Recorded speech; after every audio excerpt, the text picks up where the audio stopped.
أعوذ بالله من الشيطان الرجيم.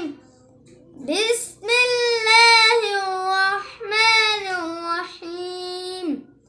القارية ما القارية وما أدراك ما القارية يوم يكون الناس كالفراش المبثوث وتكون الجبال كالإهن المنفوش فأما من ثقلت موازينه فهو في عيشة راضية وأما من خفت موازينه فأمه